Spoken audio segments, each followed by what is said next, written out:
तो दोस्तों, क्या कभी आपने सोचा है कि क्यों आपको ऐसी पत्नी मिली, क्यों आपको यही औलाद मिली, क्यों आपके जीवन में यही स्पेसिफिक परेशानियां हैं?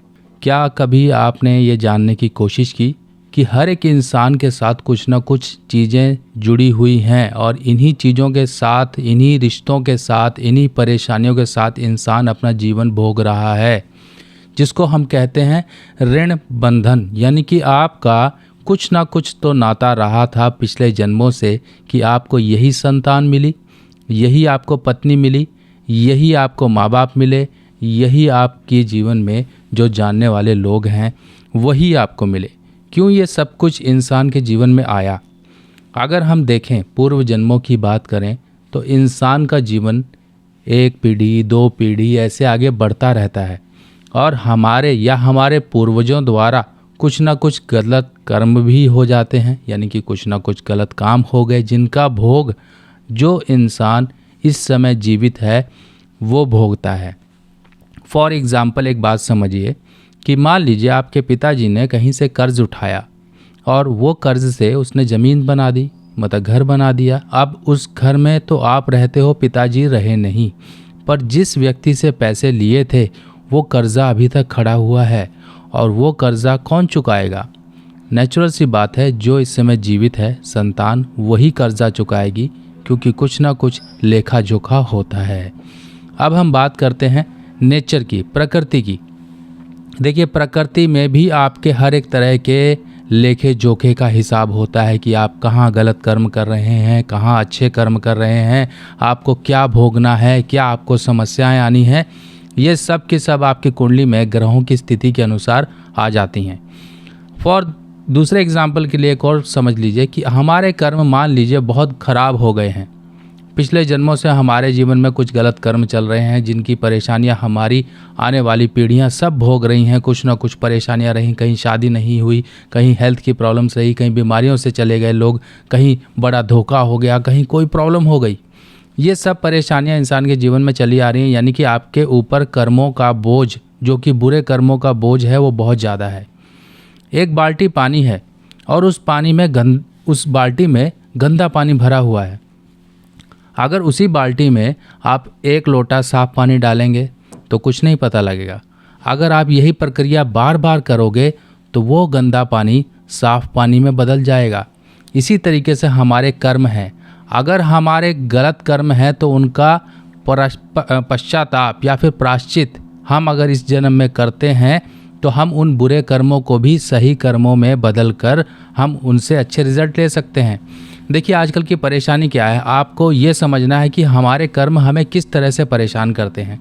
मान लीजिए आपका जीवन साथी है, आपकी शादी हुई है और आपका जीवन साथी आपके जीवन में पूरा विध्वंस मचाने वाला है, आपका जीवन पूरा अस्त व्यस्त कर रखा है, आप हर तरफ से परेशान हो, तो समझ लीजिए ये कुछ ना कुछ आपके पूर्व जन्मों का ऋण है, ऐसा कि आपको ऐसा ही जीवन साथी मिला जो अब आपको परेशान कर रहा है, आपकी नाक में दम किए हुए है। कहीं मैरिड लाइफ डिस्प्यूट, कहीं संतान नहीं, कहीं कुछ ना कुछ ऐसे व्यक्ति के जीवन में लगा रहता है।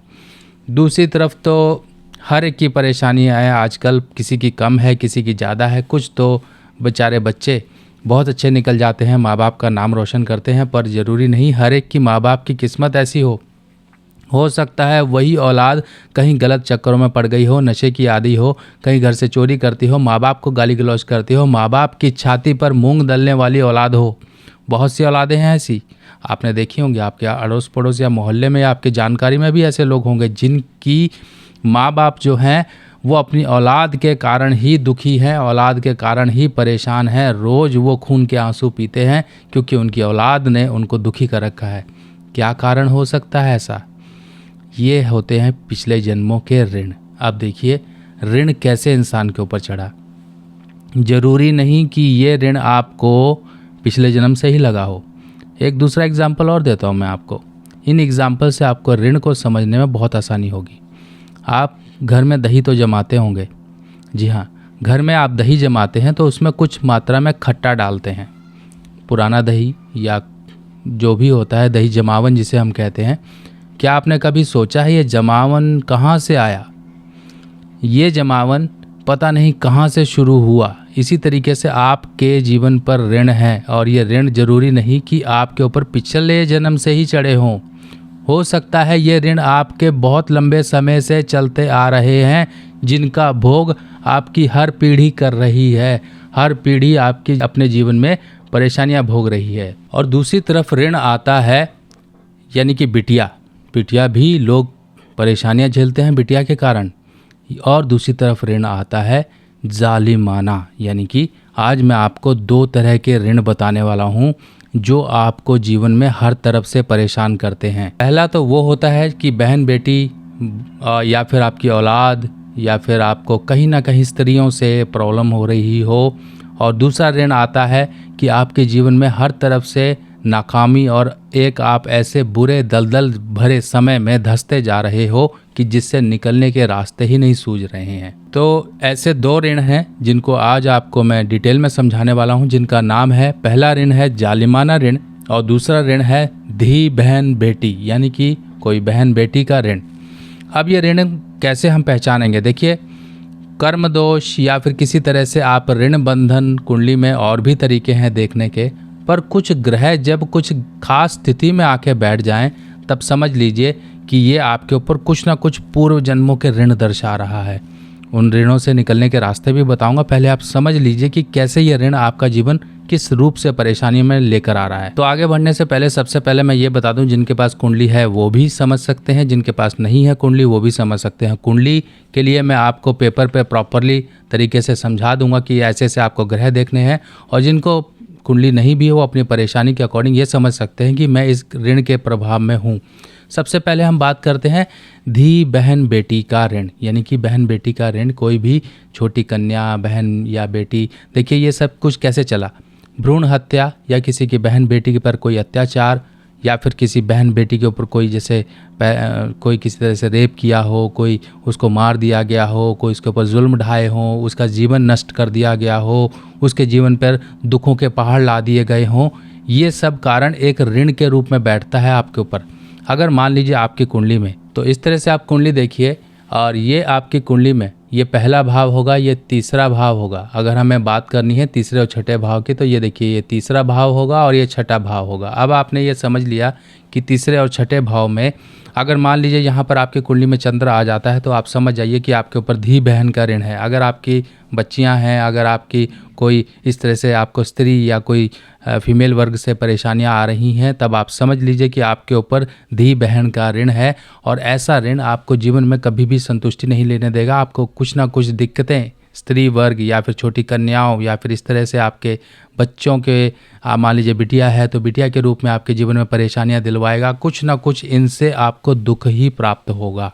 पहले समय में देखिए बहुत सी चीज़ें होती थी, आजकल भी होती हैं, छुपी छुपाई होती हैं। बच्चे चुरा लेना, बच्चे बदल देना, या फिर बच्चों का कुछ ना कुछ किसी तरीके से शोषण करना, बहुत सी चीज़ें होती हैं। आपने इस जन्म में देखी होंगी, सुनी होंगी। हो सकता है कि पूर्व जन्मों में कुछ ना कुछ ऐसे अपराध, ऐसे ऐसे काम आपके परिवार के द्वारा या किसी के द्वारा हो गए हों जाने अनजाने में, तो वो ऋण बनकर आपके ऊपर बैठ जाते हैं।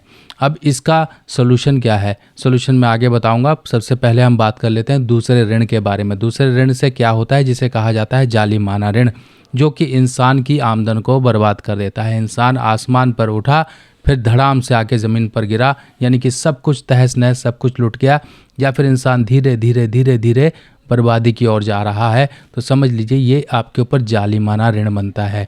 जालिमाना ऋण का एक पहचानने का सबसे बढ़िया तरीका होता है कि कुंडली का जो 11वां भाव होता है, ये 11वां भाव है। 11वें भाव में, ये 11वां भाव फिक्स रहेगा। आपको सिंपल सा ये रखना है, 1 से लेके फिक्स रहेगा आपका, 1 से लेके 12 भाव होते हैं। तो ये आपका 11वां भाव बना। इस 11वें भाव में अगर मान लीजिए आपकी कुंडली में चंद्र है, सूर्य है या मंगल है, तब समझ लीजिए ये जालिमाना ऋण बनता है। अब जालिमाना ऋण क्या होता है पहले ये समझिए। किसी का मकान या ज़मीन धोखे से कब्जा लेना। अब देखिए पहले समय में लोग खेती किया करते थे और लोगों की ज़मीनें देखिए दबा लिया करते थे। हो सकता है कि परिवार में ही कुछ ना कुछ ऐसे झगड़े हों, उसने उसकी दबा ली, उसने उसकी दबा ली, किसी का ज़बरदस्ती आपने माल दबा के रख लिया, किसी की संपत्ति थी वो आपने दबा ली, किसी के साथ पैसे का धोखा किया, किसी का पैसा दबा लिया, किसी तरीके से आपने जो आपकी चीज़ नहीं थी उसको आपने अपना बना लिया। ये बनता है एक जालिमाना ऋण। और खासकर जब भी सूर्य, चंद्र या मंगल 11वें भाव में हो तो ऐसे व्यक्तियों को दूसरों का माल नहीं दबाना चाहिए, अपनी मेहनत पर भरोसा रखें। देखिए, जैसा कि मैं आपको बता चुका हूँ कि अगर आपके पास एक बाल्टी गंदा पानी है, उसमें आप साफ़ पानी डालते रहें तो वही गंदा पानी साफ़ में तब्दील हो जाएगा। आपने समझ लिया कि आपकी कुंडली में ये ऋण है, उससे निकलने का रास्ता ही पश्चाताप है, किसी न किसी तरह के अच्छे कर्म हैं। कर लोगे तो निकल आओगे, नहीं तो वही भोग जीवन में चलते रहेंगे, पीढ़ी दर पीढ़ी आपके परेशानियां देते रहेंगे। आप उठ नहीं पाओगे, क्योंकि ये बेड़ियां होती हैं। जब तक पैरों में बेड़ियां हैं आप फ्री नहीं हो, और इन बेड़ियों को निकालने का तरीका यही है कि अच्छे कर्म। अब देखिए, जालिमाना ऋण की कुछ मकान में भी चीज़ें पता लग जाती हैं कि मकान हो सकता है ऐसे व्यक्तियों का लास्ट कोने का हो, कई बार मकान बाहर निकलते हुए दक्षिण की दिशा हो, कई बार ऐसा मकान पहले किसी से ख़रीदा हो तो वो बेऔलाद हो, उसके बच्चे ना हो, या फिर कोई उसके घर में लंबी बीमारी से मरा हो, कोई एक्सीडेंट हुआ हो, या फिर वो दिवालिया हो गए हों, या फिर किसी भी तरीके से उनके ऊपर कष्ट आए हों जिनकी वजह से वो मकान उन्होंने बेचा हो। तभी कहा जाता है ऐसे लोगों का कभी मकान मत खरीदिए। जो लोग संपन्न ना हो, किसी भी तरह की बड़ी परेशानी के कारण वो मकान बेचकर जा रहे हैं। बहुत लोग इसी मौके की फिराक में रहते हैं। अच्छा, वो गर्जीला है, यानी कि उसे सब पैसों की ज़रूरत है, और मकान 20 लाख का है, आप 10 लाख में ख़रीद लेते हो, क्योंकि वो कर्जे में था, कर्जा उतारना चाहता था, बीमारी थी, कुछ ना कुछ परेशानी थी, आपने उसकी परेशानी का फ़ायदा उठा के ले लिया। कभी मत करिए। हमेशा सुख संपन्न परिवार वाले लोगों से ही खरीदिए, जो कि आपके जीवन में आपके परिवार की वंश वृद्धि करता रहे, आपके जीवन में किसी भी तरह की उनकी परेशानियां आपके गले ना पड़ें, क्योंकि आप उस घर में अब रहने आए हो जिस घर में वो रहते थे और वो मजबूरी में बेच कर गए। तो ऐसा काम बिल्कुल मत करिए। किसी भी तरह से सोच समझ कर ही ये काम करिए। आज थोड़ा पैसा ज़्यादा देना पड़ सकता है, पर आपको जीवन में जो सुखों का प्राप्त होगा वो अनलिमिटेड होगा। इसलिए सोच समझ कर ही इस तरह के डिसीजन लीजिए। बहुत लोग मकान लेना चाहते हैं और ढूंढते हैं सस्ता मिल जाए, सस्ता मिल जाए। सस्ते के चक्कर में क्या बीमारियां भी ले लोगे? सस्ते के चक्कर में क्या परेशानियां भी ले लोगे? इनकी पैसों की कोई वैल्यू नहीं रह जाती उस समय जब आपका घर का कोई मेंबर बीमार हो जाए, आपके सब खर्चे उसी पर जा रहे हों और घर की सुख शांति चैन अमन सब छिन चुका हो। तो इसके बचाव का यही तरीका है, थोड़ा सोच समझ के लीजिए। किसी भी तरह की जीव हत्या भी जालिमाना ऋण कहलाती है, और वो जालिमाना ऋण ऐसा भी ऋण होता है कि आपके कुछ जालिम हरकतों के कारण कोई परिवार बर्बाद हो गया हो, किसी को जेल हो गई हो, किसी को सज़ा हो गई हो, किसी की नौकरी छिन गई हो, किसी की आपने ज़िंदगी में सुख चैन अमन छीन कर उसे रास्ते पर ला दिया हो। किसी भी तरह का ऐसा ऋण बनकर आपके जीवन पर आ जाता है। फिर ये ऋण अब पिछले जन्मों से निकला हुआ है, जैसा कि एग्जाम्पल दही का मैंने बताया कैसे आपका हुआ। अब आपने इस जन्म में भी अच्छे कर्म नहीं किए, आपके जीवन पे ये ऋण था, अच्छे कर्म नहीं किए, तो आपने उस ऋण को और ज़्यादा मजबूत कर दिया। अब चोट तो इंसान को पड़ती ही पड़ती है, करने का फल इंसान को भोगना पड़ता है। ये प्रकृति का नियम है, आप बच के कहीं नहीं जा सकते।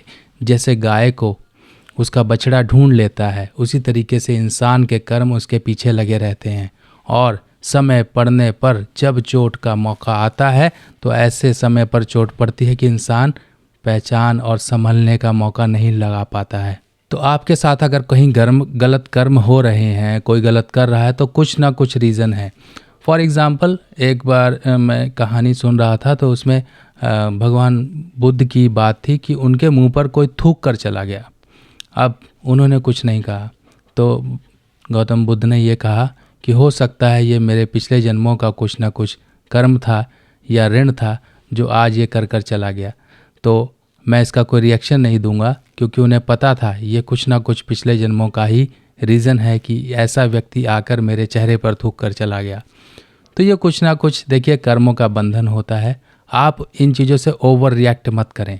अगर आपकी औलाद परेशान कर रही है तो आप उसे रोज़ गाली गलौज कर रहे हैं, मारपीट कर रहे हैं, कुछ कर रहे हैं, उसको समझाने की जगह, उसको तरीके से हेल्दी वे में करने की जगह आप तरीके से ना करके गलत तरीके से कर रहे हैं, तो वो आपको आने वाले समय में और ज़्यादा परेशानियां देगा। औलाद चाहे लड़का हो चाहे लड़की हो, कोई भी हो। अब ये सब चीज़ें आपने समझ लिया, अब इनके उपाय समझ लीजिए। सबसे पहले बात आती है धी बहन यानी कि बहन बेटी के ऋण के बारे में, कन्या के बारे में। देखिए, आपके घर में अगर बच्ची है तो उसके पैर छूइए। आपके आसपास कहीं पर कन्याएं हैं तो आपने उनको नवरात्रि में पूजन करना है। समझ लीजिए आपके दुखों का निवारण का रास्ता छोटी कन्याएं ही हैं। जितना हो सकता है उनके पैर छूइए, उनको खुश करिए, जो दे सकते हैं दीजिए, जो आपका बन पड़ता है करिए, ये करते रहिए। और दूसरा उपाय इसके साथ ही बनता है कौड़ी वाला, जिसे हम शेल बोलते हैं। कौड़ी होती हैं, कौड़ी वो सीपियाँ छोटी छोटी होती हैं, कई लोगों को नहीं समझ आ रहा तो कौड़ी कौड़ी बोलते हैं। तो वो कौड़ी आपने लेनी है। अपने परिवार के मेंबर गिन लीजिए। मेंबर आप कैसे गिनेंगे? जो आपके खून के संबंधी हैं उनको गिनिए। खून के संबंधी जैसे चाचा, ताऊ, आपकी बुआ, आपकी बहन, आपकी माता, जो खून से आपके जुड़े हुए हैं इनको गिन लीजिए। जितने लोग हैं, मान लीजिए 10 लोग हैं, आप हो गए, टोटल मिला के 10 लोग हो गए। आप अपनी एक कौड़ी लीजिए, बाकी सभी मेंबर की 10-10 कौड़ियाँ ले लीजिए, यानी कि 90 तो वो हो गई, एक आपकी हो गई, 91 91 कौड़ी हो गई। 91 कौड़ी को लीजिए, इनको जलाइए। बुधवार के दिन जाइए कोई नदी नहर के किनारे, वहाँ पे जाके जलाइए। और जलाने के बाद जब वो राख बन जाएगी, कौड़ी हो सकता है पूरी तरह से ना जले, जो भी जले इनको जल प्रवाह कर दें। और इस उपाय को आप वर्ष में या 6 महीने में एक बार बुधवार के दिन जरूर करके आइए। दूसरा उपाय आता है जालिमाना ऋण का। जालिमाना ऋण जो कि आपकी आमदन पर चोट डाल रहा है, शनि के भाव पर, जहाँ पर बृहस्पति का भी असर आता है, क्योंकि इनकम है आपकी, सूर्य, चंद्र या मंगल आ गए हैं, तो ये जालिमाना ऋण बन गया। आप जालिमाना ऋण का भी सिंपल तरीका है, चींटियों को आटा देना शुरू करिए और समय समय पर सूर्य संबंधी वस्तुओं को आप मंदिर में देना शुरू करिए, जैसे कि गेहूं हो गया, गुड़ हो गया, तांबा हो गया, ठीक है। और इसके साथ साथ आपने क्या करना है, मछलियों को आटे की गोलियां समय समय पर देते रहिए, ज़रूरी है। जो मज़दूर है उसकी मजदूरी कभी मत मारिए, वरना ये ऋण आपके ऊपर हटेगा नहीं। आप जितने मर्जी उपाय कर लीजिए। और देखिए, उपाय करना ज़रूरी है, ये कर्म है आपके। जब आपके दिमाग में आएगी ये चीज़ कि मैं उपाय कर रहा हूँ, तो इसके खिलाफ आप सोचोगे कि मुझे ये गलत कर्म भी नहीं करने हैं। दवा और परहेज़ साथ में अपनाइए। और मछलियों को कई बार क्या होता है कि आपके यहाँ कोई तालाब है, कोई झील है, कोई नदी नहर है, वहाँ पे जाके डालिए करिए। और शनिवार या सोमवार या संडे कोई सा भी दिन फिक्स कर लीजिए, दोपहर या सुबह शाम जो भी समय हो, आप नियमबद्ध तरीके से डालिए। क्वांटिटी कुछ भी रखिए, आपकी इच्छा है, आप डालते रहिए। कई बार आपने सुना होगा बलि देना। बलि दी जाती है, कुछ चीज़ों की दी जाती है। मान लीजिए आपके बृहस्पति 8वें घर में है, जो कि शमशान का घर माना जाता है, तो ऐसे केस में वहाँ शमशान में पीपल का पेड़ लगा दिया जाता है कि भैया ये पकड़िए जी, आप हमारे बृहस्पति को रिलीज़ करिए, क्योंकि बृहस्पति आपकी संतान, आपकी इनकम, आपकी हेल्थ कहीं ना कहीं 8वें घर में ख़राब कर रहे होते हैं, इसलिए वहाँ पर वो दे दिया जाता है। इसी तरीके से जब मान लीजिए सूर्य आ गए तो आटे की गोलियाँ, चंद्र आ गया तो आप आटे में चाहे तो दूध की थोड़ा सा मिला के कर सकते हैं। मान लीजिए मंगल आ गया तो थोड़ा सा मीठा मिला लीजिए।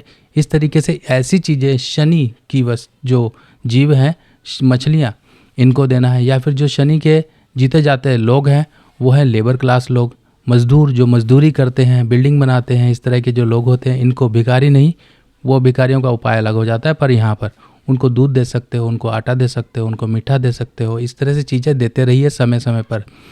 सिर्फ और सिर्फ उपाय के चक्कर में मत रहिएगा। अगर आप परहेज़ नहीं करते हैं तो उपाय छोड़ दीजिए, मत करिए, आप सिर्फ कष्ट भोगिए। तो ऑप्शंस आपके सामने है। पूरी वीडियो बनाने का मकसद यही है, आपको तरीके से समझ आ जाए।